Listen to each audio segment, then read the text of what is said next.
Nation. Harry here, and this is truly special. Carl Katz out of Canada. Canadians are cool. So put on my Hawaiian clothing. I wanted to be cool. I'm not Canadian, but I'm trying to be cool, man.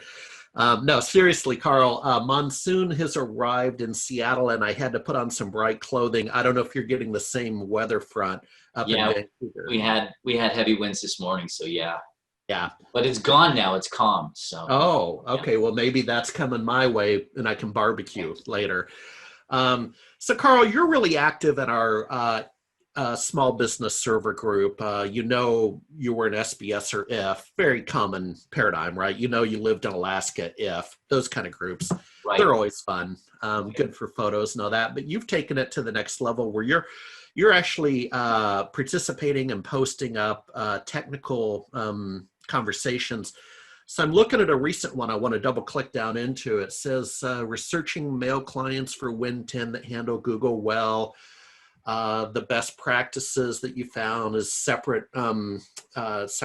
profiles for Exchange and Google, pain in the rear. That totally takes you out of using something like Calendly to centrally manage your calendar appointments, because now you have two calendars, right? Exactly. So yeah, it takes you out of the game, and then you end with checking out Mailbird. So, sir, here's the talking stick. Go. The interesting thing is I just got an email from this client, and they're a new client. And the email went, we're still being billed for Google Mail, and it's it's expensive. And I spoke to them, and they have stuff on FileStream, files on there. So I guess he forgot. But the last line of the story is that, I offered Mailbird to him and left it in his court, and I said it's an email client, or it's manage it through the browser. And I think the consensus was on that post that the best is to manage it through the browser. So he hasn't moved on that. But this client, they migrated their main, so the company that I took over from my colleague, they migrated their mail from Google Mail, their main mail from Google Mail to Microsoft. I migrated them off Office 365, used Skykick, which Skykick. Okay. Yeah, which went brilliantly well. And they have, just a couple of leftover older companies, that kind of thing. And so it's in his court now, but definitely, the consensus was, browser, yes. Mailbird, they claim that they do mail well, and they can integrate calendar and all the Google apps and that kind of thing. But that's where that stands. But I mean, in my opinion, if you're doing corporate, Google is not the best platform for calendar and mail, because incredibly frustrating to me. Yeah, because everyone's on Office 365, Exchange, or.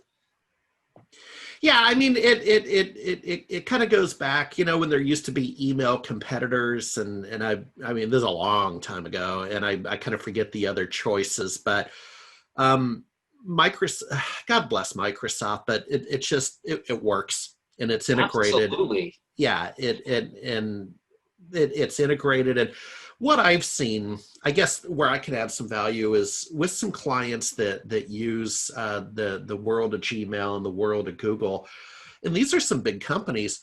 The appointment RSVP mechanism, the this, that, and the other, it sometimes gets a little wonky. It's just not like this really solid handshake. Like, people are like, oh, I had the wrong time zone, or I didn't get your reply. I mean, it's just wonky, dude. And, not to mention, but the way I actually sold this client, I said, I migrated to Office 365 or hosted Exchange. In those days, it was BPOS, Business Productivity Online System, or something like that. Yeah. And I said to him, since then, I have not had one significant outage with Microsoft. I bless them. I have a client who's they're doing their mail exchange through a local provider here.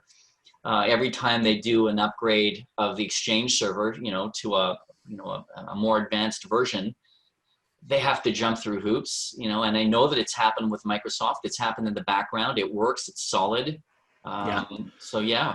Yeah, I just want to get my job done. Well, hey, next month we're going to talk with you about the demographic maturity in the MSP community, and I want us both to think about that because just the other day I got an inquiry from a private equity firm that plays in the MSP space. The guy shot me a note and said, should we be targeting for mergers and acquisitions like a roll up of 5 MSP practices become one, right? Typical private equity play, Yeah. and it's fine. But he said 55 years of age or above for the MSP owner, and I just want to leave you with that. That first of all, I have some salary survey research, and we definitely have the curve is like we have very few people who are 18, 19, 20, 22 in our SMB Nation community. And then we don't have as many people over 70. The bell curve peaks like 45 to 60. I mean, you can just see it in the salary survey. So I want you and I to think about that over the next month, okay? And you're a young man, I'm old, so you'll have a different view. Don't be deceived. I've got a birthday coming up and you're not going to believe which one it is. All right. Thanks, Carl. Thanks for Thanks, joining Harry. us and adding value. Have a nice day. You too.